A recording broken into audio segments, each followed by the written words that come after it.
तुम्हाला जी नोटीस आलेली आहे आणि सुनेत्रा पवार यांची अध्यक्ष निवड झालेली आहे ती अवैध जे सच्चिदानंद नामक जे पूर्वीचे सेक्रेटरी होते त्याने जे काय नोटीसवजा पत्र पाठवले ते मी वाचलं। मी गेले अनेक वर्ष संघटनेमध्ये काम करतो आहे, त्यामुळे सकृतदर्शनी त्याच्यामध्ये बिलकुल काही तथ्य नाही। आम्ही जी त्यावेळेला वहिनींची अध्यक्षपदाची निवड करण्यासाठी राष्ट्रीय कार्यकारिणीची जी बैठक लावली ती नियमानुसारच होती। बैठकीचं कामकाजसुद्धा नियमानुसारच त्या ठिकाणी झालं आणि वहिनींची निवड झालेली ही सुद्धा पूर्णपणे वैध पद्धतीची त्या ठिकाणी आहे। तथापि त्यांनी दिलेलं जे काही आज नोटीस आहे, आमची कोरची बैठक लवकरच होईल। या संदर्भामध्ये आम्ही वकिलांकडून सुद्धा सल्ला घेऊ, माहिती घेऊ आणि त्यानंतर त्या संदर्भातली पुढची कारवाई करायची असेल ती करू। ज्या व्यक्तीने ही नोटीस बजावलेली आहे ते तुमच्या पक्षाचे पदाधिकारी राहिलेले आहेत राष्ट्रीय कार्यकारिणीमध्ये, त्यांच्याबरोबर काही संवाद झालाय का कालपासून किंवा त्यांच्यावर काही कारवाई करण्यात येणार आहे का की त्यांनी पक्षाच्या प्रमुखांनाच अशा पद्धतीची नोटीस बजावली? नाही, माझा तर त्यांच्याशी काही संवाद नाही। इतर कोणाचा दिल्ली पातळीवरती झाला असेल तर मला त्या ठिकाणी ज्ञात नाही। आम्ही आज उद्या बसूच दोन बाबी आहेत। एक तर याची कायदेशीर वैधता तपासणं। मी मगाचपासून तेच सांगतो की मला स्वतःला सकृतदर्शनी याच्यामध्ये बिलकुल काही तथ्य नाही।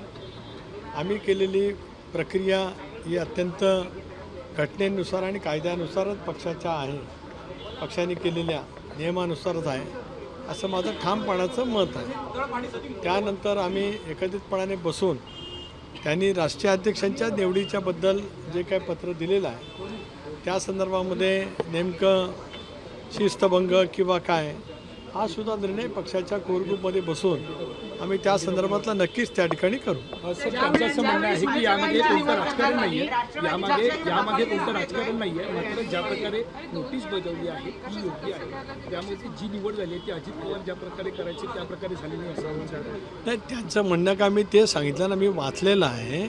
सकृतदर्शनी मला स्वतःला असं वाटतं की ते तथ्यहीन आहे आणि त्याच्यामुळेच त्या संदर्भामध्ये काय पुढे उत्तर द्यावं लागेल असं मला स्वतःला काय वाटत नाही। पण आम्ही सगळेजण म्हणून बसू आणि मग आवश्यकता वाटली तर त्या संदर्भातला कायदेशीर सल्ला घेऊ। पक्षाच्या बाबतीमध्ये आतापर्यंत कागदोपत्री निवडणूक आयोगाला दिलेले कागदपत्र आणि याच्यामध्ये आतापर्यंत 3 ते 4 वेळा अशा पद्धतीचे प्रकार दिसून येत आहेत, त्यामुळे एक संशय असा बळावतो आहे की पक्षांतर्गतच कुणी काही लोक कुरघोड्या करतायत किंवा अध्यक्षांवर प्रश्नचिन्ह उपस्थित करतात। आज पक्ष एकसंघपणाने वहिनींच्या नेतृत्वाखाली देशभरामध्ये आणि राज्यभरामध्ये त्या ठिकाणी काम करतो आहे। निर्विवादपणाने काम करत असतानाच पक्षाचं जे काही काम, विशेष करून संघटनेचं काम, SRच्या बाबतीमध्ये जे पूर्णपणाने नेटवर्क आम्हाला राज्यभरामध्ये उभं करायचं होतं BLAचं, ते करण्यामध्ये पक्षाच्या वेळोवेळी बैठका त्या ठिकाणी झालेल्या आहेत। विधिमंडळ सदस्य, विधानसभा, विधान परिषद यांच्यासुद्धा नियमित बैठका आम्ही त्या ठिकाणी घेत असतो।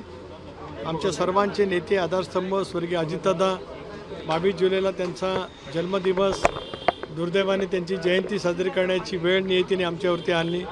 त्या दृष्टिकोनातून सुद्धा राज्यभर कार्यक्रम, संबंध राज्यभरामध्ये, देशभरामध्ये दादांनी त्यांच्या कर्तृत्वातून, मेहनतीतून, जी काय प्रचंड क्षमतेतून प्रतिमा तयार केलेली होती, आज दादा आमच्यामध्ये नाहीत हे आम्हाला सहनीय होत त्या ठिकाणी नाही।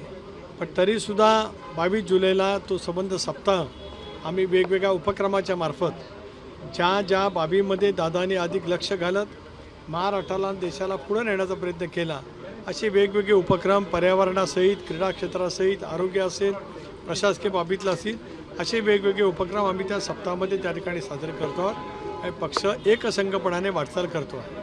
22 तारखेला तुम्ही अजितदादांच्या जयंतीनिमित्त सप्ताह साजरा करणार आहात, त्यापूर्वी अशा पद्धतीचे वाद हे चव्हाट्यावर आणून जाणीवपूर्वक पक्षाला कुणी बदनाम करताय? एक असं आहे की कुणी एखादी व्यक्ती त्या संदर्भात पत्र लिहिते, याचा अर्थ पक्षामध्ये कुठेतरी असंतोष आहे असं मानणंच चुकीचं आहे। कोणा एका व्यक्तीचं मत म्हणजे पक्ष नाही, पक्षाच्या भूमिकेतून त्या ठिकाणी वाटचाल करत असतो आणि विशेष करून वहिनींच्या नेतृत्वाखाली एकसंघपणाने पक्ष त्या ठिकाणी योग्य पद्धतीने वाटचाल करतो आहे.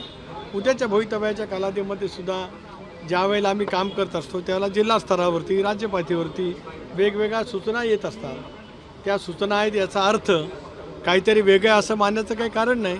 एखादा उपक्रम साजरा करताना एखादा कार्यक्रम करत असताना काही वेगवेगळ्या पैकी मतं त्या ठिकाणी मांडली जात असतात. पक्ष आमचा हा लोकशाही माध्यमातून त्या ठिकाणी चालत असतो आणि त्या पद्धतीनेच पुढच्या कालावधीमध्ये आम्ही काम करत राहू. तर 2 अधिवेशनं झाली, अर्धा खाता राष्ट्रवादीला कधी निवड मिळणार? करण्यात आली तेव्हा तुमची आणि प्रफुल्ल पटेल यांची निवड करण्यात आली. मात्र प्रश्नचिन्ह हा फक्त सुनेत्राताईंच्या पदावरती काय येतो हा देखील प्रश्न उपस्थित होतो.